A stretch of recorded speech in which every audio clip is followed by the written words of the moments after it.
जी।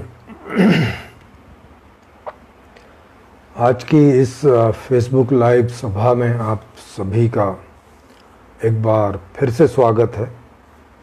ये भी मेरे ख्याल है 200 के आसपास ही कहीं ना कहीं मीटिंग चल रही होगी। ये भी आज की 200 के आसपास यहाँ विभिन्न मुद्दों पर, विभिन्न विषयों पर चर्चा हो चुकी है और अभी ये कंटिन्यूअस रहेगी। और अभी हम लोग एक ऐसी सीरीज शुरू करने जा रहे हैं विषयों की कि उसमें हम ग्रुप के आधार से लेंगे लोगों को। जैसे आज व्यापारी ग्रुप को लिया है कि अभी तक की जो व्यवस्था है, ख़ास तौर से आज तक की जो व्यवस्था है, उसमें ये जो वर्ग हैं, जैसे व्यापारी वर्ग है, फिर ये जो अभिनेता होते हैं ये वर्ग हैं, फिर उद्योगपति होंगे, कृषक वर्ग होगा, मजदूर वर्ग होगा, उसमें फिर नाई, धोबी, तेली, इंजीनियर, डॉक्टर, साइंटिस्ट, ये सब वर्ग हैं, ग्रुप हैं कि भाई प्रोफेशंस के आधार पे, है ना, जो जिनके अलग अलग प्रोफेशन हैं। तो उन लोगों को अपने प्रोफेशन में क्या क्या समस्याएं हैं आज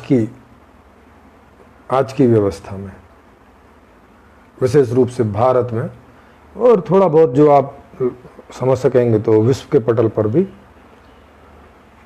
तो ये एक अभी सीरीज शुरू कर रहे हैं हम लोग आज से कि ये प्रोफेशन के ग्रुप के आधार पे, है ना, प्रोफेशन के ग्रुप के आधार पे, प्रोफेशनली जो ग्रुप्स हैं उसके आधार पे, जैसे वकील हैं, जज हैं, सरकारी जॉब में हैं लोग बाग, प्राइवेट जॉब में हैं लोग बाग, है ना, ये विभिन्न सारे ग्रुप्स हैं अलग अलग। तो इनके आधार से ये जानने समझने की कोशिश करेंगे कि इनकी जिंदगियों में क्या समस्याएं हैं जिनसे वो रोज रूबरू होते हैं, रोज उनका सरोकार उनसे होता है, रोज उन्हें वो सहन करते हैं, झेलते हैं, परेशान होते हैं।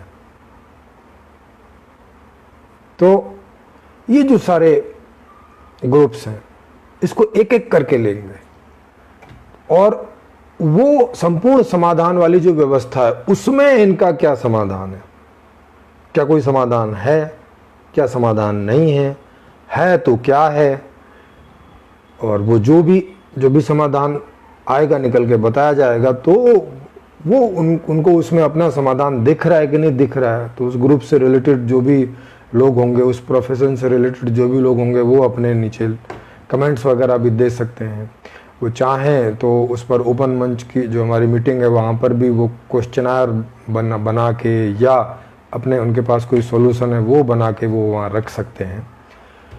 तो इस तरह की एक सीरीज चल रही है आज से, जिसमें आज का पहला टॉपिक है व्यापारियों का हमने लिया है।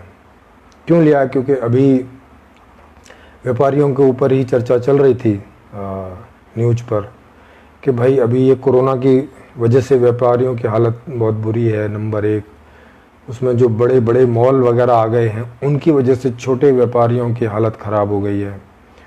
तो क्योंकि ये एक ताज़ा मुद्दा है तो ये मैंने यहीं से किया कि भाई इन्हीं से प्रारंभ करते हैं। आज के वीडियो में देखेंगे कि व्यापारी जो हैं, व्यापारियों की जो मर्चेंट हैं, व्यापारी हैं जो खरीद और बेच करते हैं, जो माने उद्योगपतियों से खरीद लेते हैं, पीछे जहाँ से ये चीज़ें प्रोड्यूस होती हैं वहाँ से खरीद लेते हैं और फिर वहाँ बेचते हैं जहाँ लोग इन्हें खरीद के और इनका उपभोग करते हैं। तो ये जो बीच में व्यापारी रहता है, खरीदने और बेचने वाला, आज इसकी बात करेंगे, इस ग्रुप की बात करेंगे कि भारत में इसकी कैसी स्थिति है। इसमें तीनों प्रकार के व्यापारी हैं, निम्न व्यापारी है, मध्यम व्यापारी है, उच्च व्यापारी है। इनकी सबकी अपनी क्या समस्याएं हैं, किन समस्याओं से ये दो चार रहते हैं, इनके क्या रिस्क हैं, कैसी ज़िंदगी इनकी होती है और संपूर्ण समाधान में इनकी कैसी ज़िंदगी होगी। तो इस बात पर आज की चर्चा रहेगी। तो इससे आप दोनों में अंतर भी समझ पाएंगे कि आज की व्यवस्था में व्यापारी कैसी ज़िंदगी जीता है और संपूर्ण समाधान की व्यवस्था में व्यापारी कैसी ज़िंदगी जी सकेगा। तो कौन सी बेहतरीन स्थिति होगी, तो इन बातों को हम लोग ग्रुप के हिसाब से आगे देखेंगे, अलग अलग ग्रुप में, जिससे कि हमें ये पता चलने में आसानी होगी कि क्या कोई भी ऐसा वर्ग है दुनिया में जिसका समाधान संपूर्ण समाधान में नहीं है, या कोई ऐसा वर्ग है इस दुनिया में जो आज कम या ज़्यादा परेशान नहीं है, चिंतित नहीं है, उसका जीवन अनकंट्रोल है, उसके जैसा वो जीना चाहता है वैसा नहीं जी पाता है। क्या कोई ऐसा दुनिया में वर्ग है कि जो जैसा जीवन जीना चाह रहा है जी पा रहा है? भाई क्या ऐसा कोई वर्ग है? माने आज की जो व्यवस्था है क्या किसी के लिए भी सूटेबल है क्या? तो ये इस पूरी सीरीज से ये बात चर्चा में सामने निकल के आएगी। तो करते हैं आज का टॉपिक शुरू। मेरा नाम है प्रेमजीत सरोही और ये सारा जो पूरी चर्चा है, पूरा प्रोग्राम है, ये आप तक पहुंच रहा है ULM टीम के द्वारा। ULM का मतलब हो गया कि यूनिवर्सल लाइफ मैनेजमेंट, एक रजिस्टर्ड संस्था है दिल्ली से, और ये एक ऐसे कॉन्सेप्ट को रख रही है पूरी दुनिया के पटल पर, और वो कॉन्सेप्ट ग्लोबल कॉन्सेप्ट है, वर्ल्ड वाइड कॉन्सेप्ट है, पूरी दुनिया को एक करने वाला कॉन्सेप्ट है। जैसे 70-80 साल पहले कई जो छोटे छोटे राज्य थे वो एक होके भारत हो गए, रशिया हो गए, US हो गए, UK हो गए, कई जगह संघ बने हुए हैं, यूरोप हो गए। तो अब इसके एक कदम और आगे की ये व्यवस्था है जिसमें पूरी दुनिया में अभी जो 200 लोग हैं वो एक हो जाएंगे। पूरी दुनिया में एक ही सारा सिस्टम हो जाएगा। जैसे भारत में अभी एक ही सिस्टम चलता है, यह ऐसा नहीं है कि मध्य प्रदेश का सिस्टम अलग है, उत्तर प्रदेश का अलग है और भारत सरकार का अलग, ऐसे करके नहीं, उसी के अकॉर्डिंग है सब। तो उसी प्रकार से ये जो वर्ल्ड वाइड व्यवस्था है इसमें एक वर्ल्ड गवर्नमेंट होगी, फिर उसके बाद में देश होंगे, फिर उसके बाद स्टेट्स होंगे, फिर डिस्ट्रिक्ट, फिर नगर, इस प्रकार से। माने अभी जो देशों की है वो वाला स्ट्रक्चर है ही, वो डेमोक्रेटिक वाला। अब देश के ऊपर और एक हो जाएगा कि भाई वर्ल्ड गवर्नमेंट भी होगी, तो जिसमें ये बहुत सारी जो दिक्कतें हैं वो सब खत्म हो जाएंगी, सीमाओं का विवाद, ये वो आतंकवाद वगैरह वगैरह, क्योंकि पूरा डेमोक्रेटिक होगा। तो भाई सबको अपना मौका रहेगा कि वो अपनी चीज़ें रखें, और जितने लोग उससे राजी करते हैं वो उसमें जुड़ें और वैसा जी के देखें और परिणाम बताएं क्या है। अच्छा होगा तो बाकी भी लोग ज्वाइन करेंगे, बुरा होगा तो भाई खुद भी छोड़ देना। इस प्रकार की व्यवस्थाएं आगे जो है आने वाली हैं, और संपूर्ण समाधान व्यवस्था इसी प्रकार का समाधान रखती है, जिसमें ये अभी जैसे अफगानिस्तान में चल रहा है तालिबान वगैरह का, ये समस्या भी उसमें पैदा नहीं होगी, या इस समस्या का बड़ा आसान सा समाधान है। कोई दिन इस टॉपिक को भी बीच में हम लोग रख सकते हैं, या नेक्स्ट टाइम का रख सकते हैं, क्योंकि ये एक अर्जेंट इस प्रकार का टॉपिक उसमें आ गया है। बाकी आज वाली चीज़ को ही कंटिन्यू करेंगे। तो व्यापारी का मतलब आप समझ लें कि व्यापारी का मतलब रहता है कि जो पैदा नहीं करता कोई चीज़, बस खरीदता है और बेचता है। माने जहाँ वो चीज़ें पैदा होती हैं, बनाई जाती हैं, वो खेती के प्रोडक्ट्स हो सकते हैं, वो फैक्ट्री वगैरह के प्रोडक्ट्स हो सकते हैं, वो जो सारे सब प्रोडक्ट्स होते हैं, घर होते हैं, कितनी भी चीज़ें, जो चीज़ें बेची जाती हैं, कहीं से वो खरीदते हैं और कहीं बेच देते हैं। तो ये जो बीच का जो ग्रुप है जो कहीं से खरीदता है और किन्हीं और को बेच देता है, इसको व्यापारी बोलते हैं। ये व्यापारी वर्ग है, आज इसकी चर्चा होगी। तो अब इनकी समस्याएं हम देखें कि क्या हैं। इसमें जैसे हम इनको 3 वर्ग में डाल सकते हैं, निम्न वर्ग के व्यापारी, मध्यम वर्ग के व्यापारी और उच्च वर्ग के व्यापारी। उच्च वर्ग के व्यापारी वो हो गए, उसे समझ लो जो थोक विक्रेता हैं। जैसे फिलिप्स का जैसे बल्ब है मान लिया, तो उसमें सबसे पहले नंबर पर जो विक्रेता जुड़ता है वो थोक विक्रेता होता है, माने वो उच्च विक्रेता होता है। वो एक पूरी की पूरी उसकी एजेंसी ले लेता है और बस वो फिर अपने से सेकंड स्तर पे जो व्यापारी है उनको बेचता है, समझ रहे हैं, वो डिस्ट्रीब्यूट करता है हर एक बड़े बड़े दुकानों में। और फिर वहां से निम्न स्तर का व्यापारी होता है जो जैसे गांव स्तर पर है, वो शहर से इन दूसरे दर्जे के जो व्यापारी हैं इनसे खरीद के लाता है और गांव में बेचता है, और उसी हिसाब से उनका रेट बढ़ा रहता है। जो थोक का व्यापारी है उसका रेट में, और जो मिडिल क्लास माने शहरों का व्यापारी है उनके रेट में कुछ फ़र्क रहता है। उसमें उनका अपना किराया है, खर्चा है, लाना है, अपने घर का सारा सब, उन्हें कारोबार भी निकालना है, उसमें से जो पैसा इन्वेस्ट कर रखा है उसकी ब्याज भी निकालनी है, वगैरह वगैरह सब निकालना। और ये फिर गांव वाला इनसे खरीद के ले जाता है तो उसकी कॉस्ट और बढ़ जाती है। तो ये 3 व्यापारी आप ऐसे समझ लें इसको, गांव का व्यापारी, शहर का व्यापारी और थोक व्यापारी। इनको निम्न, मध्यम और उच्च करके देखें तो उच्च व्यापारी में आपको मॉल भी मिलेंगे, क्योंकि मॉल में सीधा माल आता है डायरेक्ट फैक्ट्रियों से, तो वो तीनों का काम खुद ही करते हैं। गांव में तो खैर मॉल होते नहीं, शहर में ही होते हैं, तो दोनों व्यापारियों का वो काम खुद ही करते हैं। माने सीधा फैक्ट्री से उठाते हैं थोक में सामान और खुद ही बेचते भी हैं जनता को। तो वो 2 व्यापारी का काम अकेले करते हैं। जनरली ये काम 2 व्यापारी करते हैं कि थोक वाला माल उठा के लाता है और वो फुटकर व्यापारी को बेच देता है शहर में। तो इनकी मुश्किलें और इनकी समस्याएं हम देखें। एक समस्या देखते हैं, जब नॉर्मल इकोनॉमी चल रही होती है, कोई कोरोना टाइप की बीमारी कुछ ऐसा नहीं है, तब इनका जीवन कैसे चलता है, फिर कोरोना का भी उसमें ऐड कर लेंगे। तो क्या रहता है कि सबसे पहले हम देखें जो बड़ा व्यापारी है, माने जो थोक व्यापारी है, उसकी समस्या क्या है। उसकी समस्या ये है कि वो जब भी किसी से एजेंसी लेता है तो उसे एक बड़ी रकम वहाँ जमा करनी पड़ती है, क्योंकि जो उद्योगपति है वो ऐसे बिना उस पर वो ऐसे पैसा नहीं देता। वहाँ आप 5-10 लाख रुपए जमा करेंगे तो वो 12-14 का सामान आपको उठा के दे सकते हैं, थोड़ा ज़्यादा दे सकता है, वो भी जब आपके और उसके बीच में कनेक्शन फिट बैठ जाए।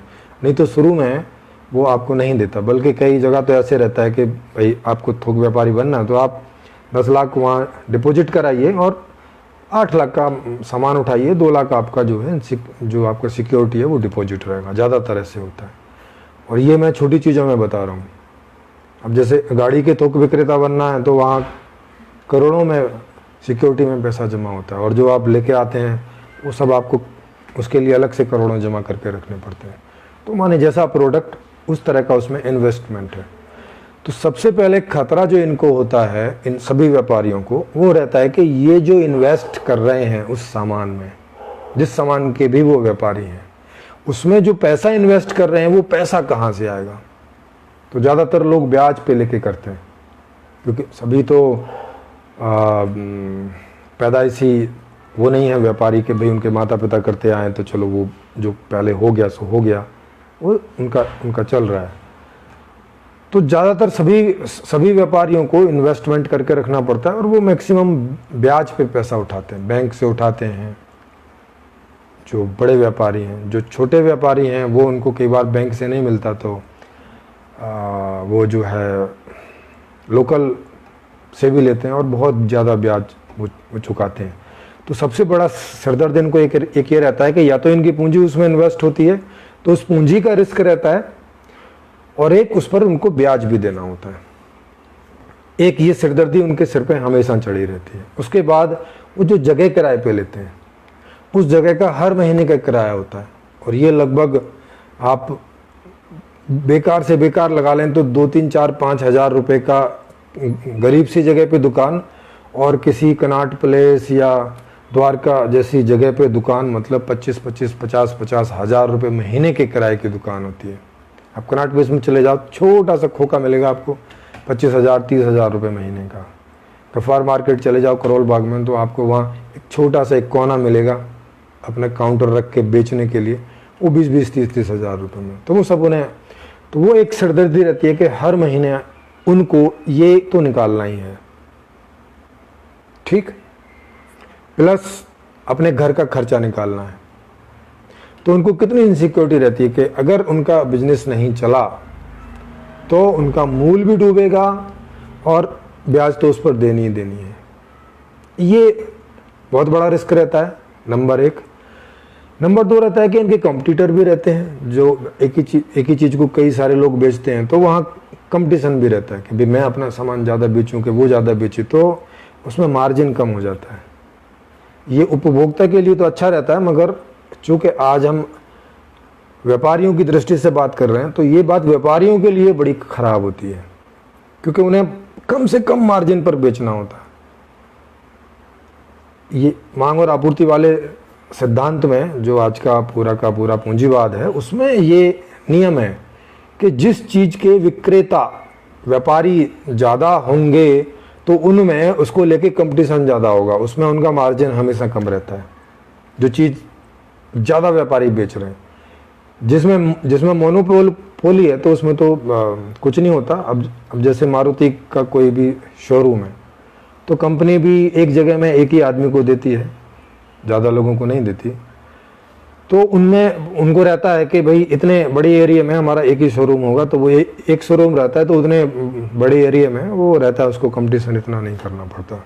लेकिन जो ऐसी चीज़ें हैं कि जो कहीं भी हर नुक्कड़ पे गली पे व्यापारी जो है उन चीज़ों को बेच रहा है, डेली बेसिस की बहुत सारी चीज़ें हैं जिनमें मोनोपोली नहीं होती, उनमें मार्जिन कम होता है। मार्जिन कम रख के ही बेचना पड़ता है, क्योंकि आप ज़्यादा में बेचने की कोशिश करोगे तो जो उपभोक्ता है वो उसके पास जाएगा जो थोड़ा कम में बेच रहा होगा। तो ये ऐसे करते करते आदमी मिनिमम पर ही बेचता है, कोई चारा बचता नहीं दूसरा। अब उस मिनिमम में से ही उसको अपना इन्वेस्टमेंट भी बराबर करना है, उसमें से ब्याज भी निकालना है, जगह का किराया भी देना है, अपनी भी तनख्वाह देनी है, और अगर उसने कुछ सहयोगी भी लगा रखे हैं वर्कर, उनकी भी तनख्वाह देनी है, और ये हर महीने निकालना है। ये हर महीने की उसकी सिरदर्दी है। कोई होटल चलाता है तो वहाँ उसको स्टाफ है, बिजली का बिल है, जगह का किराया है ना, ये सब निकालना पड़ता है। और कस्टमर तो हाथ में होते नहीं कि भाई इतने कस्टमर आ ही जाएंगे महीने में, वो डिपेंड करता है, आ जाएं तो आ जाएं, नहीं आ जाएं तो नहीं आ जाएं। तो इस हिसाब से उन्हें ऐसा मार्जिन भी लगा के रखना पड़ता है कि कोई महीने में कमाई नहीं हुई, कुछ हुआ तो भैया उस महीने का भी मैं बराबर कर लूँ। तो ये सब सारे हिसाब किताब उनको जो है लगा के रखने पड़ते हैं। और तो आप सोच सकते हो कि वो मेंटली कितने उनको दिक्कत रहती है। कुछ थोड़े से लोगों को छोड़ दें कि जिनकी कोई ना कुछ करके मोनोपोली की वजह से, या वो थोक विक्रेता हैं, तो थोक विक्रेता का भी एक इलाके में लगभग एक ही आदमी को मिलता है। तो ये जो अपर वर्ग है इसको थोड़ा सा छोड़ दिया जाए, क्योंकि इनकी इनसिक्योरिटी थोड़ी कम होती है, क्योंकि इनके पास एक इलाका लगभग रहता है, तो वहाँ कंपटीशन लगभग ना के बराबर होता है। तो ये जो अपना जो रेट से देते हैं वो देते ही हैं। तो पहले दर्जे का जो व्यापारी है उसको पैसा तो बहुत इन्वेस्टमेंट होता है उसका, लेकिन उसको वो निकल आता है। उनको भी हैं कई सारी इनसिक्योरिटी, जैसे उदाहरण के लिए उसने 10 करोड़ का माल उठा लिया, क्योंकि उनको तो उठाना भी ज़्यादा पड़ता है। तभी मार्केट में वही वाला जो सामान है किसी और दूसरी कंपनी ने बनाया और उसका रेट कम कर दिया, माने वहाँ पे कंपटीशन खड़ा हो गया और उसने वो रेट कम कर दिया। तो अब इसने जो महंगे रेट पे खरीदा था, अब ये उसको आगे महंगे रेट पे बेच नहीं सकता, क्योंकि अब लोग उसका खरीदेंगे, इनका क्यों खरीदेंगे। जैसे मोबाइल की कंपनी में ले लें तो मोबाइल कई कंपनियों के हैं। अब एक कंपनी का तो कोई एक ही होलसेल जो डीलर है वो होता है। तो अब मान लिया सैमसंग का कोई एक मॉडल निकला और उसकी कॉस्ट निकली 15,000 रुपये या 20,000 रुपये उसने निकाली, लेकिन तभी विदिन 10 दिन 20 दिन एक जो चाइना की कंपनी है, वो रियलमी हो या रेडमी हो, उन्होंने सेम स्पेसिफिकेशन का जो मोबाइल है वो 2,000 सस्ता निकाल दिया, 2,000 रुपये का, 2,000 रुपये उसके रेट से सस्ता। तो अब उनका माल बिकेगा, इनका डंप हो जाएगा, और या तो इन्हें वो उससे भी कम रेट में बेचना पड़ेगा या बिना प्रॉफिट के बेचना पड़ेगा। इस तरह की इनसिक्योरिटी इनको जो है हमेशा रहती है। हमेशा ये डर लगा रहता है व्यापारी को कि मेरे गोदाम में जो माल पड़ा हुआ है, अगर किसी वजह से उसकी कीमत डाउन हो गई तो इसका खामियाजा उसी को भुगतना पड़ेगा। और ये कोई भी व्यापारी के साथ होता है, जैसे गोल्ड के व्यापारी हैं उनके साथ भी होता है। अब जैसे मेरा भाई है, वो उसकी दुकान है गोल्ड की, तो अब पिछले लगभग साल 1.5 साल में लगभग जो सोना है वो 56 या 58 हज़ार, हाँ 56 हज़ार तक गया था मैक्सिमम, वो अब 46 पे चल रहा है। तो अब इसने जो 56 हज़ार पे जो खरीदा था, अगर वो अब तक नहीं बिका होगा जो चीज़ें, तो अब इसको वो लॉस हो गया। तो ये इस तरह से जो है, ये पूरा शेयर मार्केट आपने देखा ही है, उसमें भी बहुत सारे व्यापारी उसमें लगे रहते हैं, खरीदना बेचना। तो शेयर मार्केट भी अपने आप में एक व्यापार है। तो उसमें आप देखते ही हैं कि उसमें 4-5% लोगों को छोड़ के बाकी सब उसमें ठगते हैं, सबको उसमें डप्पा बैठता है। पर फिर भी आदमी लोभ में आके, या यूं कहें कि अब कोई कारोबार है नहीं, कोई काम है नहीं, तो क्या करे, तो कहीं तो ट्राई मारता ही है। लेकिन उसका ओवरऑल जो रिजल्ट है वो ये है कि वहाँ 95% अपना पैसा गंवाते हैं और 5% की जेब में वो जाता है, प्लस टैक्स वैक्स वगैरह वो सब सरकार को जाता है। ये वहाँ का आपको डाटा मिल जाएगा। आप कहीं भी शेयर मार्केट में कहीं भी डाटा उठा के देख लेंगे तो आपको ये रेशो है 95 का और 5% का, कि 95 का पैसा इकट्ठा होके वो 5% की जेब में चला जाता है। उसके कुछ फैक्टर्स हैं किस वजह से ऐसा होता है। तो यहाँ पर भी जो उच्च लेवल के व्यापारी हैं वही लाभ उठाते हैं, मध्यम और निम्न वर्ग के जो व्यापारी हैं उनको लॉस होता है। तो ये सारे व्यापार में ऐसा ही करके रहता है। तो ये हो गया। दूसरा ये हो गया कि टैक्सेशन का सिस्टम बना के रखना पड़ता है इन्हें, क्योंकि इन्हें सरकार को भी दिखाना है कि हमने क्या वहाँ से हमने खरीदा, क्या आगे बेचा, इसका क्या टैक्स बना, क्या नहीं बना। अब इसमें कई लोग ऐसे होते हैं कि वो सरकारी लोगों के साथ मिल के और ऐसा गेम कर लेते हैं, तो वो कुछ चीज़ों पे टैक्स देते हैं, कुछ पे नहीं देते। जिसमें नहीं देते उन्हें वो और सस्ता बेच सकते हैं, क्योंकि रसीद वगैरह नहीं दे रहे हैं। जब और सस्ता बेच सकते हैं तो इसका मतलब हो गया कि जो ऐसे व्यापारी हैं जिनकी ऐसे वहाँ पे साठ गांठ है टैक्सेशन सिस्टम में किन्हीं लोगों के साथ में, तो वो आधे का बिल बनाते हैं, आधे का नहीं बनाते हैं। तो जिनका नहीं बनाते हैं तो इससे उन्हें कोई चीज़ सस्ते में बेचने के लिए, माने कंपटीशन में बने रहने का मौका मिल जाता है। और जो लोग इस तरह की ट्रिक्स को नहीं जानते, जो व्यापारी हैं मध्यम वर्ग के या निम्न वर्ग के, वो इसमें मारे जाते हैं। मतलब वो इसमें कम्पीट नहीं कर पाते और उनकी दुकान खोलते हैं, 4-6 महीने अपने घर से वो किराया भरते हैं, अपने घर से खाते पीते हैं, और फिर 4-6 महीने में जब लगा कि आधी से ज़्यादा जो है पैसा ख़त्म हो गया, तो फिर वो उस दुकान को बंद करते हैं और अपना फिर या तो कुछ और काम करते हैं, या तो कई बार तो सुसाइड कर लेते हैं, कई बार जो भी अपना जैसे भी वो चलाते हैं। तो ये हर साल का काफ़ी डाटा है कि कई सारी दुकानें हर साल खुलती हैं और बंद होती हैं। तो ये इसी वजह से होता है कि मैथमेटिक्स, अर्थशास्त्र का मैंने आपको पहले से बताया हुआ है, उसको आपको देखना है तो उसके नीचे कोई आपको लिंक मिल जाएंगे उस तरह के वीडियोज के, तो वो आप देख सकते हैं कि ये सब क्यों होता है, इसके मूल में क्या है। तो मूल में मैंने अर्थशास्त्र बता ही रखा है कि मार्केट में मांग ही नहीं होती, तो मांग ही नहीं होती तो अब व्यापारी सामान लेके बैठा रहता है, कोई खरीदने नहीं जाता, तो उसकी बेचारे की लुटिया डूब जाती है। और मांग क्यों नहीं है ये मैंने आपको इसमें बताया हुआ है कि मांग क्यों नहीं है, रोजगार क्यों नहीं है, ये सब मैंने आपको इसमें बताया, तो उसको मैं यहाँ दोबारा रिपीट नहीं करूँगा। उसके लिए जो और दूसरे वीडियो हैं उनको आप देखेंगे तो समझेंगे।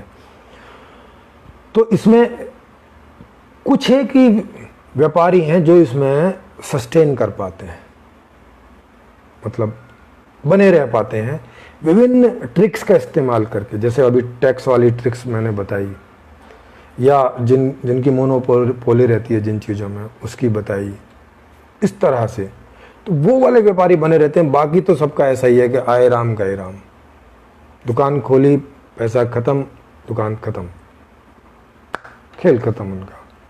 इस तरह से सब चलता रहता है। तो ये जो इतने सारे तरह के व्यापारी हैं उनकी ये इतनी सारी समस्याएं रहती हैं। एक तो ये हो गया। दूसरा ये हो गया कि दुकान पे इन्हें सारे दिन बैठना पड़ता है।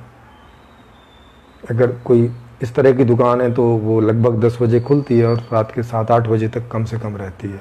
कई दुकानें हैं जो खाने पीने वाली हैं, वो सुबह ही 4 बजे से खुल जाती हैं, दूध वगैरह कई सारी चीज़ों के लिए, और रात के 8-9-10 बजे तक खुली रहती हैं। आप समझ सकते हो, माने 12 घंटे से भी ज़्यादा उन्हें जॉब करनी पड़ती है वहाँ पे, समझ रहे हैं। तो अब 12 घंटे 14 घंटे अगर कोई आदमी दुकान खोलेगा तो उसकी क्या हालत बनेगी। मतलब वो तो ऐसे समझो जैसे कि बस नौकरी जैसा ही जीवन गुजरेगा, बाकी कहीं भी वो कोई जीवन जी नहीं पाएगा, ना घर वालों को समय दे पाएगा, ना गर्लफ्रेंड बॉयफ्रेंड कर पाएगा, ना कहीं जिम जा पाएगा, ना कहीं खेल देखने जा पाएगा, ना दूसरे एंटरटेनमेंट लेने जा पाएगा, ना बच्चों के साथ खेल सकता है, न कहीं रिश्तेदारी में जा सकता है, न किसी ओकेज़न में जा सकता है। मतलब आप उसका जीवन देख सकते हो कि घर से दुकान और दुकान से घर, ऐसे करके उसका जीवन हो जाता है। और वहाँ उसे बैठे रहना पड़ता है, ग्राहक आए तो ठीक है, नहीं आए तो भी बैठे रहना पड़ता है। ये इस प्रकार का प्रोफेशन है। तो ये कितनी सारी समस्याएं आप हो गई होंगी। अब इसकी वजह से फिर घर में समस्याएं पड़ती हैं। अगर दुकान बैठ गई, दुकान ठीक से चल नहीं रही है, इनकम नहीं हो रही है, तो घर को वो ठीक से चला नहीं पा रहा, घर में बीवी को सामान नहीं ले जाके दे पा रहा है, माता पिता की सेवा नहीं कर पा रहा है, बच्चों को नहीं दे पा रहा है, तो वहाँ उसके रिश्ते खराब होते हैं, वहाँ पे वो चक चक चक चक रोज़ होती है। क्योंकि अब घर वालों को तो नहीं पता वहाँ बाज़ार में क्या हो रहा है, वो तो नहीं समझते कि भाई तुम्हारी दुकान क्यों नहीं चल रही है, क्या हुआ, उनको तो नहीं पता। उनको तो सीधी सी बात है कि महीने में उन्हें जो चाहिए वो आप दो, चाहे जहाँ मर्जी से ला के दो। तो उनके रिश्ते भी खराब होते हैं, घर से रिश्तेदारियों में खराब होते हैं, क्योंकि अब जिसका धंधा ही नहीं चल रहा है, बाकी क्या उसका ठीक चलेगा। एक तो ये हो गया। अब कोरोना जैसे टाइम में आप लगा लीजिए, ये एक बात तो रह ही गई जो चल रही थी। अब जैसे कई व्यापारी हैं जो ऑनलाइन हैं, जैसे अमेज़ॉन है, फ्लिपकार्ट है ना, ऑनलाइन जितना मार्केट है। अब वो क्या है कि आपको जो है चीज़ें घर पहुंचा देता है, और वो सीधे फैक्ट्री वालों से सीधे वो कनेक्शन कर लेते हैं। फैक्ट्री वालों को भी पता है कि ऑनलाइन आजकल बहुत बिकता है, तो वो एक ही जगह, और उसको एक ही जगह डीलिंग करनी पड़ती है, तो वो वहाँ सस्ते में डीलिंग कर लेता है। बजाय उनके द्वारा जो अभी थोक डीलर थे, उनके द्वारा ये ऑनलाइन जो डीलर हैं, ये इनसे उनको ज़्यादा आसान पड़ता है, और वो ज़्यादा सस्ते में भी जो है इनको दे देता है, और ये भी आगे और सस्ते में बेच देते हैं। मतलब वो अपना और कम मार्जिन करके, क्योंकि ये तो वर्ल्ड वाइड बेच रहे हैं, माने पूरे देश में बेच रहे हैं,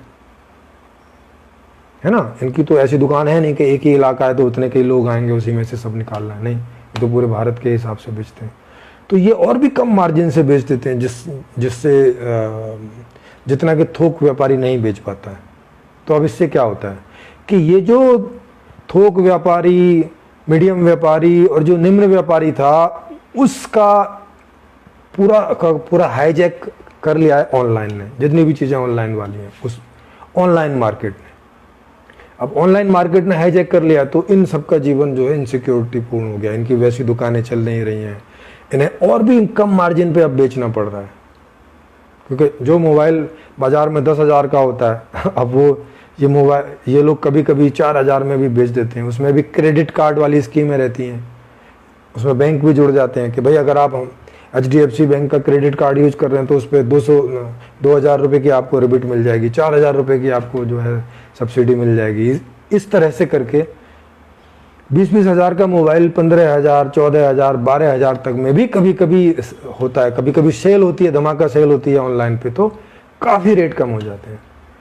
तो ऐसे में जो ये मार्केटिंग वाली स्ट्रेटेजी है, जो ये मार्केट ओपन मार्केट वाली है, दुकान जो होती हैं, फिजिकली जो दुकान रहती है, वो पूरा व्यापारी जगत इससे सफ़र करता है।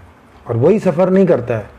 अब अगर 10,000 की चीज़ें 6,000 में या 4,000 में बिकेंगी तो टैक्स भी उसी हिसाब से होगा, तो इससे जो देश को कलेक्शन होती है उसमें भी फ़र्क पड़ता है।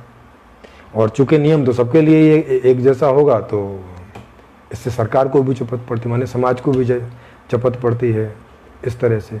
तो ये कई ऐसी चीज़ें हैं, इससे उपभोक्ता को लेकिन फ़ायदा होता है कि 10,000 का सामान 4,000 में मिल रहा है, 6,000 में मिल रहा है, तो उपभोक्ता को फ़ायदा होता है इससे।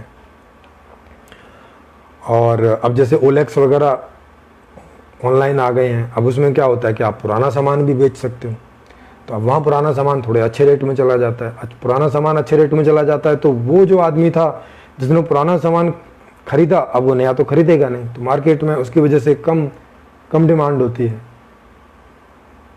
तो इस तरह से करके, तो इससे उपभोक्ता को तो लाभ रहता है, लेकिन वही उपभोक्ता कहीं ना कहीं व्यापारी भी है। माने भाई ये तो डेमोक्रेसी है ना, क्योंकि हम ही खरीदार हैं, हम ही पैदा करने वाले हैं और हम ही बेचने वाले हैं। अगर ऐसे बोले कि हम भारत के वासी है ना, जनता का तंत्र, जनता के लिए, जनता से, जनता के द्वारा, तो ये सारे के सारे, तो हर आदमी तो इन रोल्स को कहीं ना कहीं निभाता है हर जगह। वो कहीं व्यापारी होता है, तो कहीं वो उद्योगपति होता है, माने कुछ प्रोड्यूस कर रहा है, तो कहीं वो खरीदार होता है। तो कुल मिला के एज ए उपभोक्ता हमें फायदा होता है, लेकिन एज ए प्रोफेशन हमें नुकसान रहता है। तो ऐसा गड़बड़ झाला जैसा चलता है जीवन में। एक तरफ हम चाहते हैं कि भाई हमारा व्यापार बढ़िया चले, दूसरी तरफ हम चाहते हैं कि चीज़ें सस्ती से सस्ती हमें मिले। तो ये जो कंट्राडिक्शन है पूरे सिस्टम में, इस कंट्राडिक्शंस की वजह से ये इस प्रकार की स्थितियां खड़ी रहती हैं। और इस प्रकार की स्थितियों में जो थोड़े अपर लेवल के लोग हैं फाइनेंशियली, जो करोड़ोंपति हैं, इसका फायदा वो तो उठा जाते हैं, बाकी की स्थिति नहीं होती कि वो उठा पाए। बाकी सब इसके चक्कर में कहीं ना कहीं फंस जाते हैं और इसकी धुन में पिस जाते हैं। इसका जो इम्पैक्ट है वो उनके ऊपर आता है। और ये ऑक्सफैम की रिपोर्ट भी है, तो उससे आप ये बात समझ भी सकते हैं कि जैसे भारत में देखें तो 73% से ज़्यादा इनकम पूरे साल की 1% आदमी की जेब में जाती है। अब ये 1% कौन है? ये 1% वही है जो बड़ा उद्योगपति है, बड़ा व्यापारी है, ये वही 1% है। निम्न वाला नहीं आता उसमें। ये वो 1% है जिसकी जेब में 73% अर्निंग जा रही है। आप इसको देख सकते हो। और पीछे जितनी ऑक्सफैम की रिपोर्ट देखेंगे, पीछे 2014 में देखेंगे, 2010 में देखेंगे, 2000 में देखेंगे, तो ये जो ग्राफ था ये ऐसे करके था।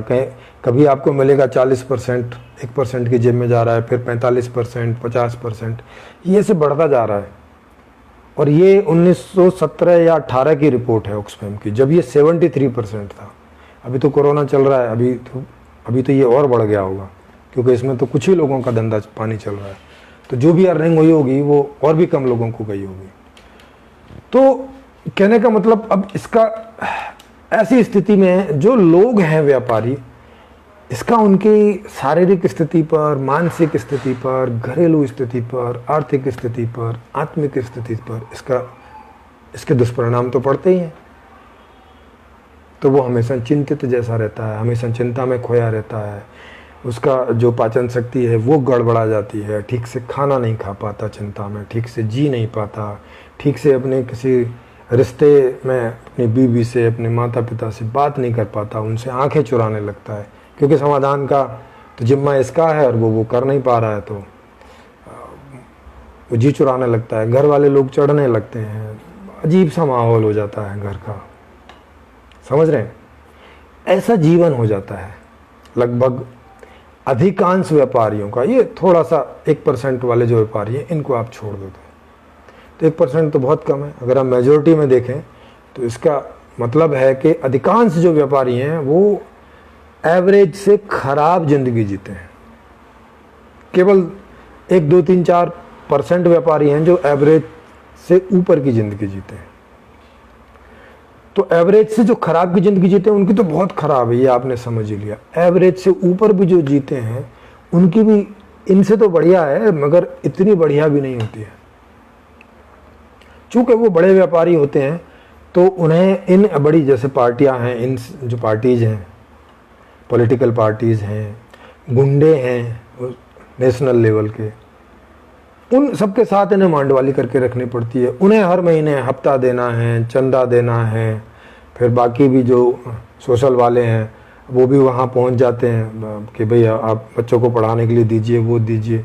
तो उन्हें अपनी थोड़ी सोशल इमेज बनाने के लिए भी वो भी सब चंदे देने, माने उनके खर्चे इतने सारे होते हैं मंथली के, उन्हें भी इसकी बहुत सरदर्दी रहती है। अब ऐसी रहती है तो क्योंकि 2 नंबर का जीवन तो वो जीते हैं, तो 2 नंबर का काम भी करते हैं। तो अब अगर जिस पार्टी को चंदा दिया वो सरकार में नहीं आया, दूसरा आया, उसको पता चल गया कि मैंने इसको चंदा किया तो वो मुझे हैरेस करेगा, वो सारी दिक्कतें होती हैं। कब मेरी विपरीत पार्टी आ गई और वो मेरे धंधे को कब चौपट कर देगी कुछ नहीं कह सकते। 2-4 उसने इनकम टैक्स की रेड मार दी तो हो गया काम। आप समझ रहे हैं, जेल तक जाना पड़ सकता है या उनको बड़ी रकम भरो। ये सारी दिक्कतें इन उच्च व्यापारियों को भी रहती हैं कि इनको इनकम तो आती है मगर बड़ी बड़ी सिरदर्दी के साथ आती है, बड़ी बड़ी परेशानियों के साथ आती है। कभी भी ये जेल में जा सकते हैं, कभी भी इन्हें भागना पड़ सकता है। नीरव मोदी और इनको देखो कितने बड़े बड़े ये व्यापारी थे, है ना। तो जब इस तरह का रहता है तो उन्हें भागना पड़ता है देश से, चीज़ें उनकी कुर्की तक हो जाती, जिंदगी बर्बाद जैसी हो जाती पूरे घराने की। तो ये सारी इनसिक्योरिटी, ये सारी परेशानियां आप देख सकते हैं कि ये जो व्यापारी वर्ग है वो इनसे दो चार होता है जीवन में। अब कोरोना का टाइम आ गया तो ये अब तो डिमांड ही नहीं है। अब तो खाने पीने की चीज़ें लोग बस खरीदते हैं, बाकी तो सब दुकानें भी बंद हो गई थी साल, 1.5 साल, 2 साल। तो अब उनका जहाँ सामान पड़ा है दुकान का, वो किराया उसका देना, कहाँ से दिया होगा पता नहीं, कैसे करके मैनेज किया होगा, या बैंक से लोन उठाया होगा, या वो कैसे बराबर करेंगे। तो ये देखने वाली बात होगी कि अब वो क्या करेंगे, कैसे करेंगे। फिर भी ये कोई आसान तो होगा नहीं। कितने लोगों की दुकान डूब गई होगी, कितने लोगों के ऊपर कितना कर्जा चढ़ गया होगा।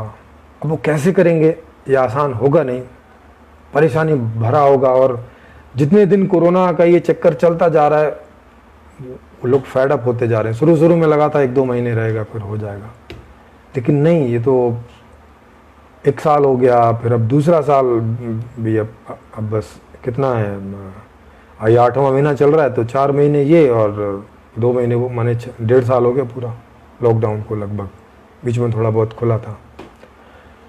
तो इस सब का जो जोर है वो बाकी सब पे तो पड़ता ही है, व्यापारियों पर भी इसका बहुत काफी जोर पड़ता है। सरकार के नियम बदलते रहते हैं, कभी टैक्स का सिस्टम बदल गया, कभी कुछ बदल गया, तो उसके लिए भी इन्हें जो है उसको समझना पड़ता है, जानना पड़ता है, कुछ करना पड़ता है, क्योंकि सरकार तो आती है बदल देती है नियम। अब इन्हें वो सब फिर से सब सारा रिस्ट्रक्चर करना पड़ता है, सारा जो है फिर से सीखना समझना पड़ता है। खुद नहीं कर पाते तो उसको भी पैसे दे के कराना पड़ता है, भाई चलो तुम करो, ये लो 2,000-4,000 रुपये महीने का तुम ले लो, उनकी भी तनख्वाह देनी पड़ती है। तो कहने का मतलब आप देख सकते हो कि कितनी सारी समस्याओं से व्यापारी 2-4 होता है। फिर उस केस में सामान भी ख़राब होते हैं कि लाए डैमेज हो गया, ख़राब हो गया, कुछ हो गया, टाइम रहते बिका नहीं तो ओवर टाइम हो गया, है ना। ऐसी बहुत सारी सिरदर्दियाँ उनकी हैं। चोरी भी हो जाते हैं कई बार, क्योंकि अब इतने सारे लोग वहाँ काम करते हैं तो अब कैमरा वैमरा भी लग गया है अब, लेकिन उसका अलग से खर्चा। कैमरे भी तो हर रोज़ आदमी देखता नहीं रहता है, तो भाई उसमें भी चोरियां तो होती हैं। तो कुल मिला के बहुत सारी सिरदर्दी रहती है व्यापारियों को। जो सफल हैं उनको भी, और जो सफल नहीं हैं उनको और ज़्यादा सिरदर्दी होती है और ज़्यादा परेशानी में गुजरना पड़ता है। तो इससे हम समझ सकते हैं कि आज तक की जो व्यवस्था है उसमें व्यापारी कोई ऐसा नहीं है कि बस बैठे बैठे भाई मौज करते हैं। ऐसी जो उनकी एक तस्वीर रहती है लोगों के जहन में कि आहा, टाटा, अंबानी, बिरला, अडानी, तो सब मज़े करते होंगे ना। उनके साथ अगर आपको कभी थोड़ा बहुत रहने का मौका मिले, या जिनको मिलता है वो अपने एक्सपीरियंस शेयर कर सकते हैं। उनकी ज़िंदगी भी कोई बहुत ऐसी सुखद नहीं होती है। अगर उनकी ज़िंदगी सुखद होती तो ये इतने जो बड़े बड़े महंगे महंगे हॉस्पिटल हैं, इनमें कौन जाता है? गरीब आदमी तो जाता नहीं। कौन जाता है इनमें? अमीर ही जाते हैं, जबकि अमीरों की संख्या कम है और हॉस्पिटल तो काफ़ी सारे हैं जो रिच हॉस्पिटल हैं। इस हिसाब से देखेंगे तो वो किन से चलते हैं? वो इन्हीं अमीरों से चलते हैं। वही वहाँ का, तो जब भी कुछ भी अपना इलाज कराना जाते हैं वही वहाँ का सारा वहन करते हैं, क्योंकि वहाँ पुअर आदमी जाता नहीं। गरीब आदमी जाता नहीं।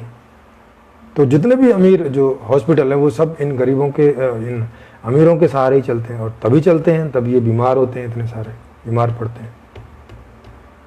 अब बीमार कोई खुशहाल आदमी है तो बीमार पड़ता नहीं है इतनी बुरी तरह से कि उनके इतने बड़े बड़े खर्चे हों।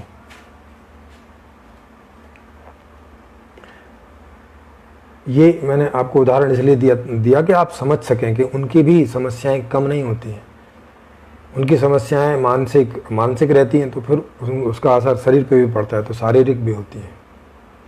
उनके पास सुख सुविधाएं जरूर रहती हैं, मगर दूसरी तरफ ये मानसिक समस्याएं उनके साथ बहुत लगी रहती हैं। क्यों लगी रहती हैं?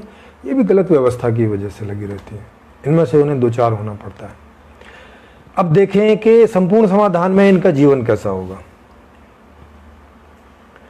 संपूर्ण समाधान क्योंकि बिना पैसे वाली व्यवस्था है, उसमें कोई मूल्यांकन नहीं है, न किसी का श्रम का मूल्यांकन है, न किसी वस्तु का मूल्यांकन है, तो वो बिना पैसे वाली व्यवस्था है।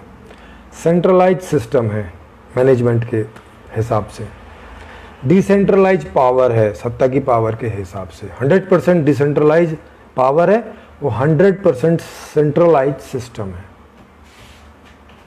तो वहाँ ये जो भी कुछ चीज़ें हैं वो पूरी 100% है, माने 100% है।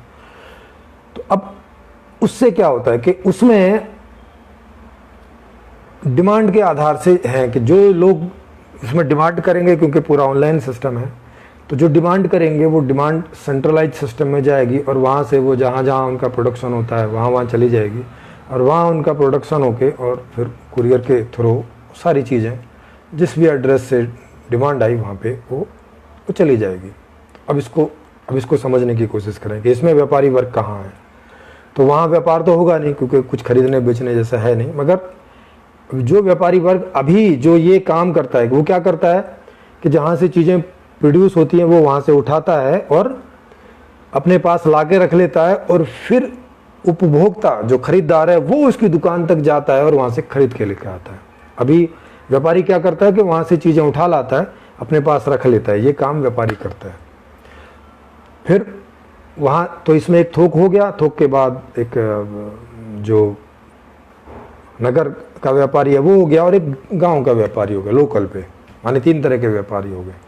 उसमें संपूर्ण समाधान में ये 3 तरह के व्यापारी क्या कर रहे होंगे कि जहाँ से डिमांड आई होंगी, तो जैसे मान लिया कि दिल्ली का एक इलाका है कि भाई पालम का इलाका है जैसे, तो पालम इलाके का एक थोक यहाँ पे होगा जिसके पास में जितनी भी डिमांड गई होंगी, तो वो जैसे जैसे उनका प्रोडक्शन होता रहेगा वो सारा का सारा सामान उसके पास आ जाएगा,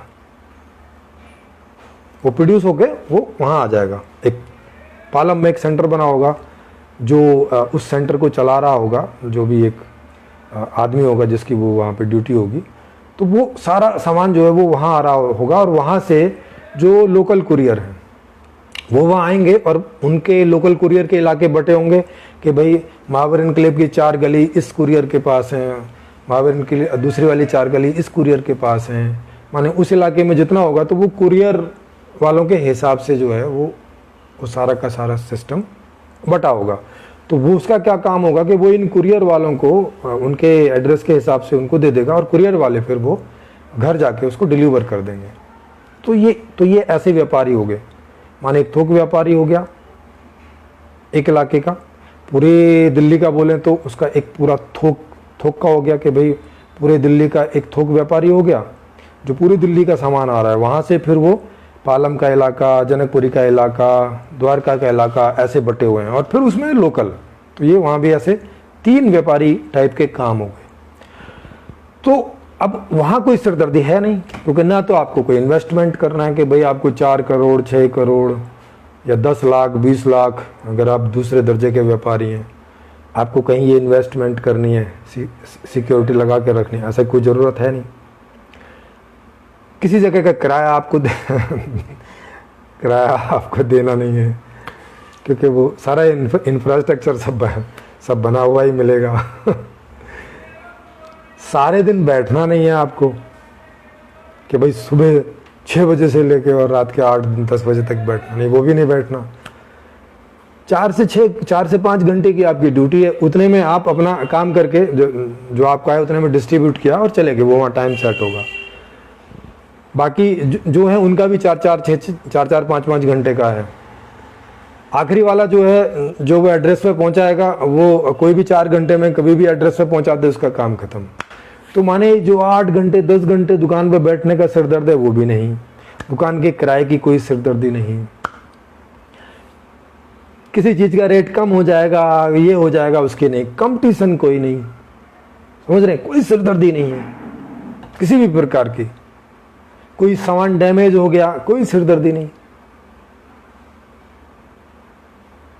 मतलब सिरदर्दी ही नहीं है किसी भी बात की। 4 से 5 घंटे की ड्यूटी सभी की,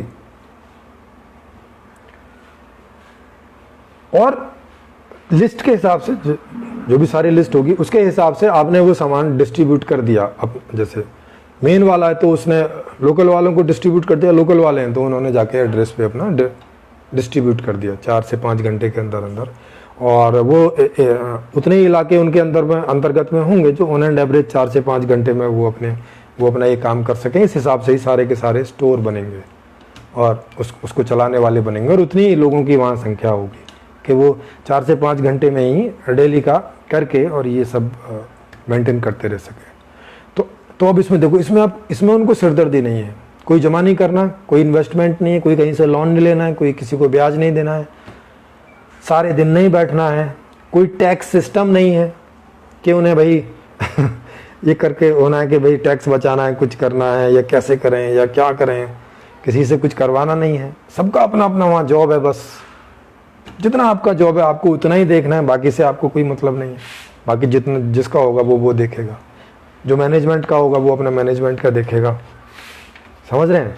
पूरा सिस्टम ऑनलाइन है, तो ऐसे लिखत पढ़त कुछ बहुत करने नहीं है, सब ऑनलाइन सारा डाटा रहेगा, बटन दबाओ सारी जानकारी आपके पास है, कब क्या हुआ, कहाँ हुआ, बड़ा आसान है। उसमें आपको नहीं भी चलाना आता होगा तो डाटा ऑपरेटर्स आपके पास रहेंगे, आप जस्ट उनको पूछोगे वो आपको डाटा देते रहेंगे। आप समझ रहे हैं कितना आसान है,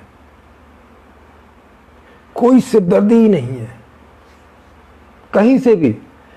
इस पूरी व्यवस्था में कोई ऐसा पॉइंट ही नहीं है कि जहां से कोई सिरदर्दी प्रारंभ होती हो, जहां से स्टार्ट करती हो, कोई सिरदर्दी ही नहीं है।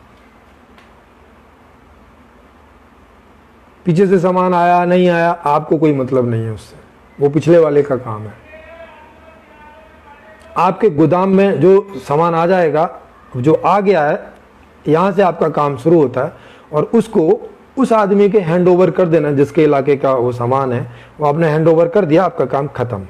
बस इतनी आपकी जवाबदारी है कि जब वहाँ सामान आ गया ट्रक से या ट्रेन से या जो भी कुछ आपके गोदाम में आ गया, एड्रेस उसमें सब लिखा ही होगा एड्रेस के साथ में, आप क्योंकि वहाँ तो इकट्ठा करके आएगा, तो आपने जो जैसे बड़ा ट्रंक आया आपने खोला और उसको डिसमिनेट किया कि भाई अच्छा तो ये है, तो इलाके के हिसाब से किया, और वो उतना उठा के वहाँ लोकल के आदमी को आपने हैंड ओवर कर दिया, उससे साइन करा लिया, आपका काम खत्म हो गया, आप घर जाइए। इतने से काम के बदले में आपको जो चाहिए सब मिलेगा, बढ़िया घर, एयर कंडीशनड, बढ़िया सारी सुख सुविधाएं, क्या एसी, क्या फ्रिज, क्या चकाचक बेड, क्या केबल, क्या डिश, सब नंबर 1 मिलेगा।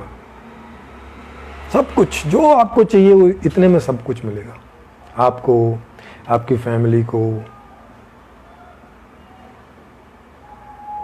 कोई सिरदर्दी नहीं है आपकी कि बच्चा आपसे कुछ मांगेगा कहाँ से लाओगे, बीवी मांगेगी कहाँ से लाओगे, टैक्स देना है कहाँ से देंगे, और सामान खराब हो गया आप क्या करें, कंपटीशन में सामान का रेट गिर गया आप क्या करें। कोई सिरदर्दी नहीं है। बिना सिरदर्दी के जॉब पे आओगे, 4 से 5 घंटे का काम करोगे, बिना सिरदर्दी के, और बिना सिरदर्दी के साथ ही घर लौट जाओगे। और वहाँ बाकी अपना जो आपका 20 घंटे की ज़िंदगी है, जिसमें आपको 8 घंटे सोओगे, 10-12 घंटे बाकी दूसरे एंजॉय करोगे, बीवी के साथ, बच्चों के साथ, दोस्तों के साथ, माता पिता के साथ एंजॉय करोगे। ऐसी वो व्यवस्था है। कोरोना हो गया तो आपको कोई लेना देना नहीं है। सारी व्यवस्था जो है वो जो होगी सबके लिए वैसी ही होगी।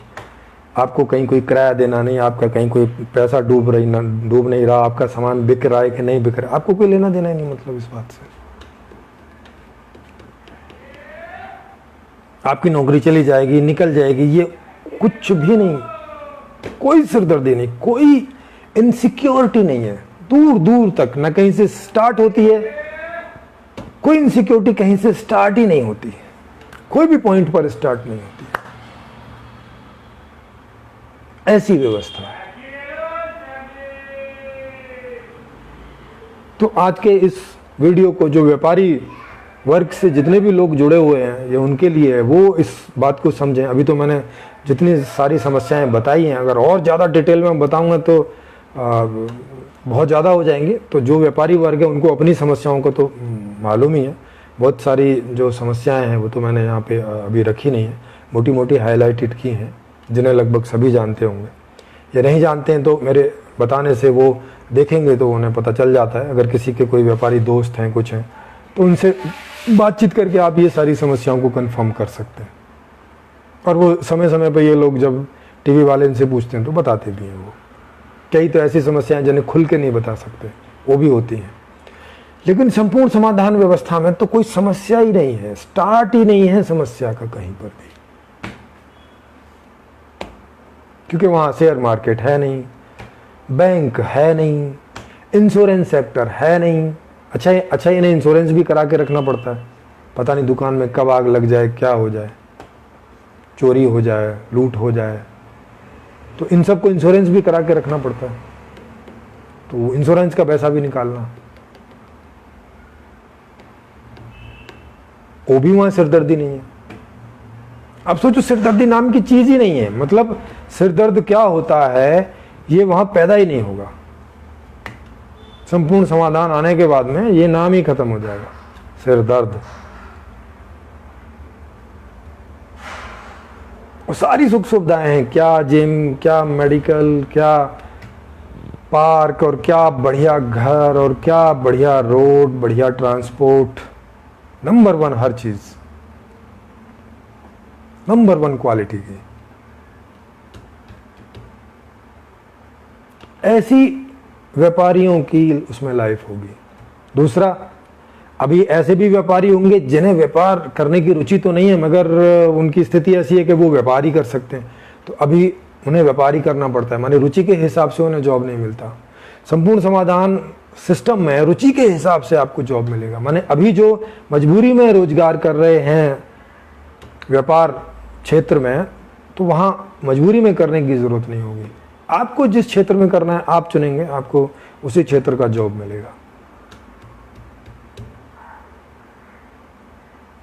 और उसी में आपको जो चाहिए सब मिलता रहेगा।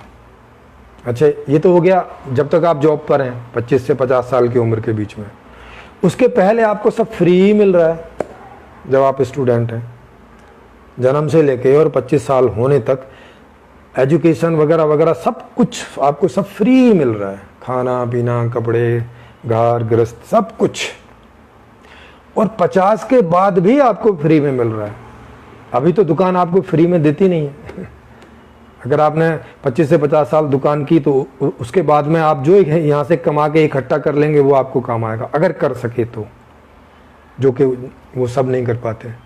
और या तो फिर बुढ़ापे तक आप काम में फंसे रहो, 60, 65, 70 साल तक दुकान पे आओ, बैठो, देखो, कोई दूसरा जीवन जीने को मिल ही नहीं रहा है। पोतों के साथ नहीं बैठ सकते, पोतियों के साथ नहीं बैठ सकते, बच्चों के साथ नहीं बैठ सकते, भाई समय नहीं होता है। अब बुढ़ापे में तो थोड़ा काम करके आदमी इतना थक जाता है कि 4 घंटे काम करेगा, 10 घंटे आराम करने के लिए चाहिए, थक जाता है बुढ़ापे में। और अगर रुचि वाला काम नहीं है तो और भी ज्यादा थकान हो जाती है।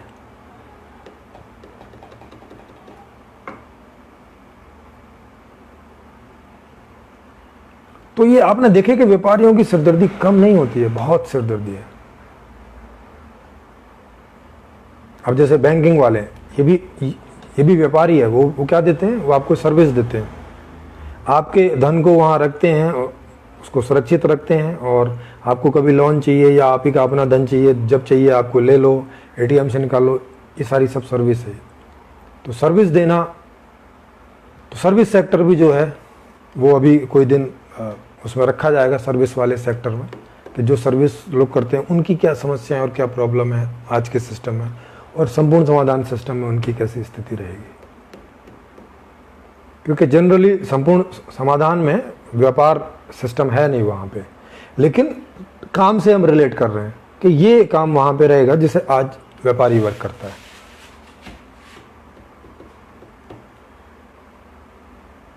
उसी प्रकार से संपूर्ण समाधान सिस्टम में कई सारी सर्विसेज होंगी नहीं जो आज होती हैं, मगर उस तरह की जो लोग करने वाले हैं उसमें कैसी ज़िंदगी होगी उससे वो सब समझ सकते हैं उसमें। तो ये एक ऐसा सिस्टम कि जहाँ सिरदर्दी कोई पॉइंट पर शुरू ही नहीं होती है, कोई मानसिक समस्या कहीं शुरू नहीं होती, और फैसिलिटीज सारी, आपका गोदाम होगा, आपका ऑफिस होगा, आपका जो भी कुछ होगा सब एयर कंडीशनड होगा,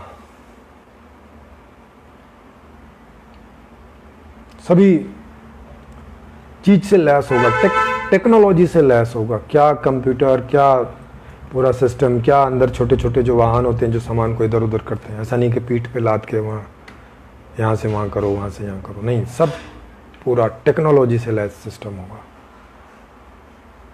कोई कमर का दर्द पैदा करने की ज़रूरत नहीं है कि सामान उठाओ फेंको, सामान उठाओ फेंको, इससे कितना सारा सामान तो खराब हो जाता है।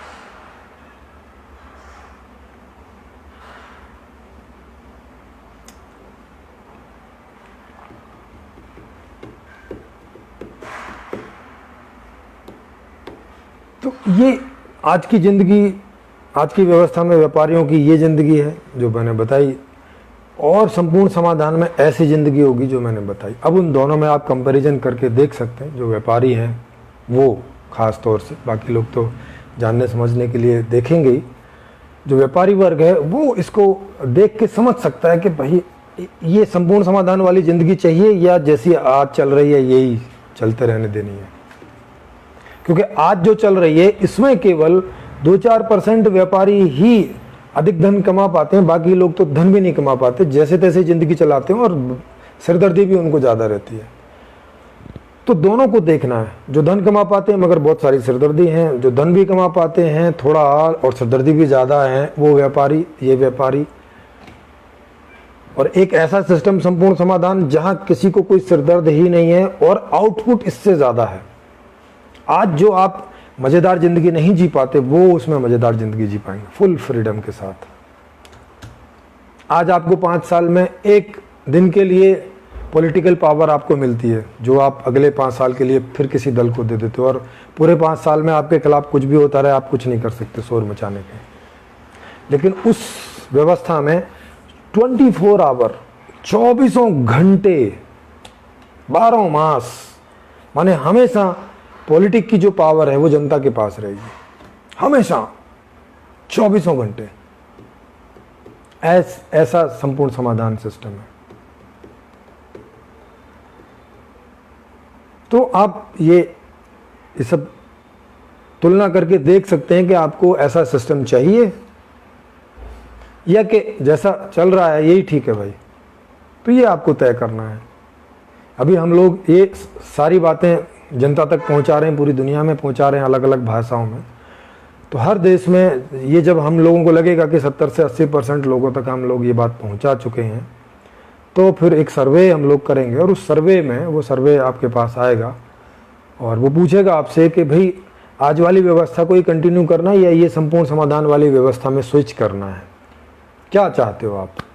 तो अगर 50% से ज़्यादा लोग हाँ करेंगे कि हाँ हमें इस नई व्यवस्था में स्विच करना है, ऐसी व्यवस्था में स्विच करना है, तो फिर उसके आगे इसका जो प्रोसेस है उस व्यवस्था में लाने के लिए वो प्रारंभ होगा आपकी इच्छा पर, अगर आप इच्छा करते हैं तो।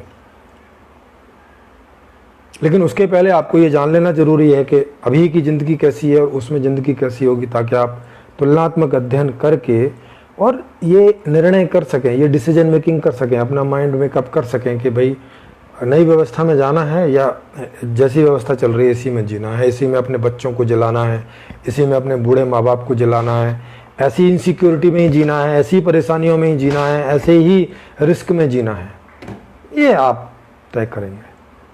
माने हर आदमी अपने से तय करेगा। संपूर्ण समाधान ये ताकत आपको अभी से दे के चल रहा है आज के ही सिस्टम में, तो वो हर काम आपसे पूछ कर ही करेगा। और बाद में तो जब संविधान ही ऐसा हो जाएगा तब तो ये पावर वैधानिक रूप से आपके पास आ जाएगी, संवैधानिक रूप से। अभी संवैधानिक रूप से आपके पास नहीं है, मगर संपूर्ण समाधान की जो यूएलएम टीम है वो ऐसा समझकर ही चल रही है कि जैसा आप चाहेंगे वैसा होगा। वो 24 घंटे वो पावर आपको देके अभी से चल रही है अपने काम के बारे में, और यही संपूर्ण समाधान में कंटिन्यू होगी। अगर आप लोग संपूर्ण समाधान लाने को उद्यत होते हैं, लाने को एग्री होते हैं, लाने को तैयार होते हैं, तो अब मैं कोई क्वेश्चंस अगर आपने पूछे हैं तो मैं उसके देख लेता हूं। जी, क्या करेंसी पैसे के बिना मानव का शोषण संभव है? तो ये क्वेश्चन पूछा। जी बिल्कुल नहीं,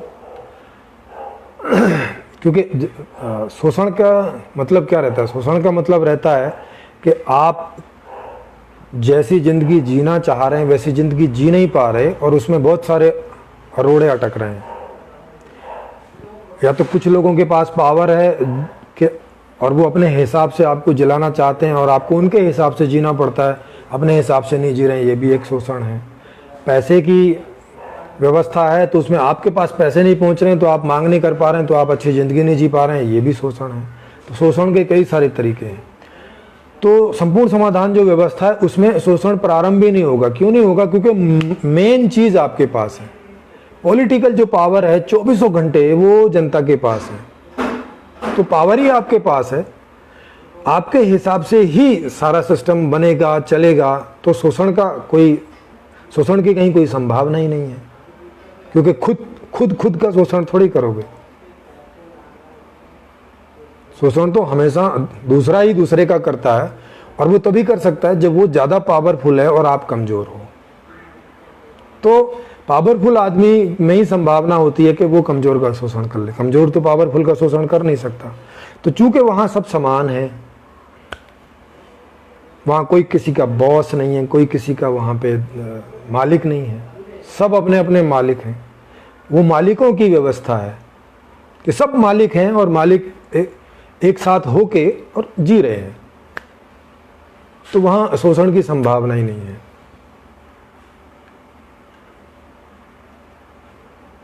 जी, उसके बाद तो क्या सवाल है?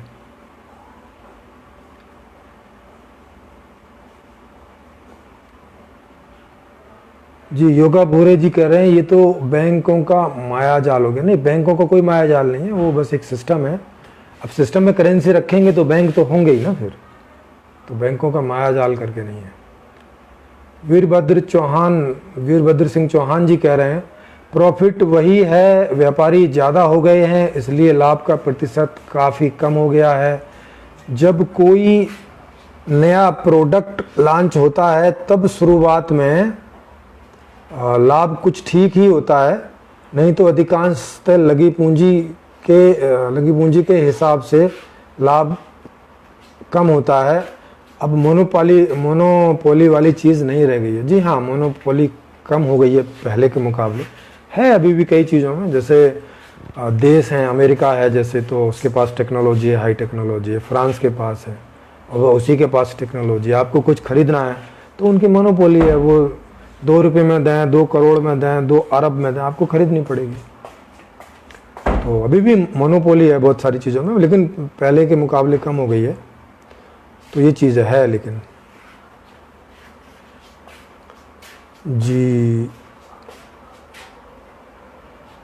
जी बैंक ज़्यादा ब्याज लगाता है। नहीं, बैंक ज़्यादा ब्याज नहीं लगाता। बैंक जब से आए हैं तब से तो ब्याज कम हो गई है पहले से। पहले तो ब्याज 50-50, 60-60, 70-70%, 100% तक भी ब्याज होती थी, जो अब 10-12-20 तक की रहती है। बैंकों की इससे ज़्यादा नहीं होती। हाँ, प्राइवेट में अभी भी ज़्यादा होती है। तो जो प्राइवेट बैंकों के अलग जो लोन होता है उसकी बात है। प्रीति जी कह रही हैं स्टार्टअप के नाम पे भी फेल्योर आई बैड इकोनॉमिक फ्रेम मर्जर्स, ये टेक ओवर ही थोड़ा सा प्रॉफिटेबल हुए हैं, just like big fish eating small ones, the complete solution is the ultimate solution. जी हाँ, तो वो स्टार्टअप में भी आदमी क्या करता है, जिनको लगता है कि भाई मैं कुछ कर सकता हूँ, वो लोन लेता है, स्टार्टअप करता है। अब अगर 100 लोग स्टार्टअप चलाते हैं तो कोई 2-4 का मुश्किल से चल पाता है, बाकी सब लोग फेलियर मार जाते हैं, क्योंकि बाजार में मांग ही नहीं है। जब मांग ही नहीं है तो कहाँ से स्टार्टअप चलेगा। जी, संपूर्ण समाधान में घरेलू नौकर वाला सिस्टम होगा? नहीं वहाँ नौकर है ही नहीं ना कोई इस तरह से। वो सहयोगात्मक वाला सिस्टम है, उसको पढ़ेंगे तो आपको पता चलेगा। वहाँ सब मालिक हैं, नौकर कोई भी नहीं है, तो सब वहाँ सहयोगी के में रहेंगे। 4 से 5 घंटे कोई ना कोई जॉब पे सब लगे होंगे, तो उसकी वजह से ऑटोमेटिक सहयोग हो रहा होगा। वहाँ नौकर वाला सिस्टम है नहीं कोई, लेकिन काम सारे हो रहे होंगे। जी, सरदार पटेल जी कह रहे हैं कि शोषण का मूल धन मुद्रा ही खत्म है। जी, शोषण का मूल बिल्कुल धन मुद्रा है, और जो धन मुद्रा वाली व्यवस्था है पूरी।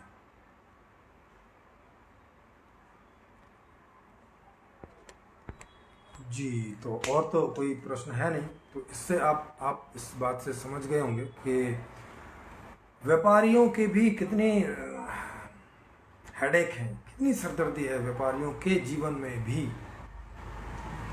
और संपूर्ण समाधान में वो झकास होके जिएंगे बिना किसी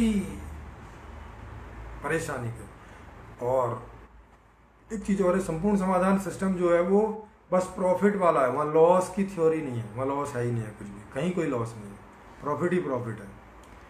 तो ये दुनिया की पहला ऐसा सिस्टम है जो नो लॉस पर चलता हुआ है, only profit, no loss, only profit. इस प्रकार का उसमें नया इकोनॉमिक्स है, पूरा नया सिस्टम इस प्रकार का है, जन्म से लेके और मरने तक। तो आशा है आप ये बात समझ गए होंगे, और अगले टॉपिक में फिर कोई और बात लेके, या ये एक बार तालिबानियों का टॉपिक ले लेते हैं कि इनका क्या समाधान है। क्या, जैसे मुझसे आज भी किसी ने सवाल पूछा था कि अगर आप होते और आपके आप ऐसी स्थिति में होते कि आपकी बात कोई सुनने वाला होता, और तो आप क्या सॉल्यूशन देते तालिबानियों वाली स्थिति में। तो उसका एक वीडियो हम लोग बनाएंगे, तो मैं अपनी अप्रोच आपको बता सकूंगा कि अगर मैं होता तो वहाँ पे मैं क्या सॉल्यूशन रखता और वो कैसे काम करता। या अभी भी जो मैं बताऊंगा वो अगर वहाँ तक पहुँचता है, वहाँ तक और भी दुनिया तक, तो इससे लोगों का अप्रोच बदलेगा, लोगों का चीज़ों को देखने का ढंग बदलेगा। तो नेक्स्ट ईयर रख लेते हैं, और फिर इस सीरीज को फिर से इस सीरीज को कंटिन्यू करते रहेंगे। तो आप सबका धन्यवाद, फिर मिलते हैं अगले उसमें। और ये आपको पसंद आया हो तो आप इसको लाइक करें और शेयर करें ज़रूर, क्योंकि एक हाथ से बहुत ज़्यादा नंबर में शेयर नहीं हो सकता, तो अगर सभी लोग करेंगे तभी ये ज़्यादा से ज़्यादा लोगों तक पहुंच सकेगा। तो सबका धन्यवाद।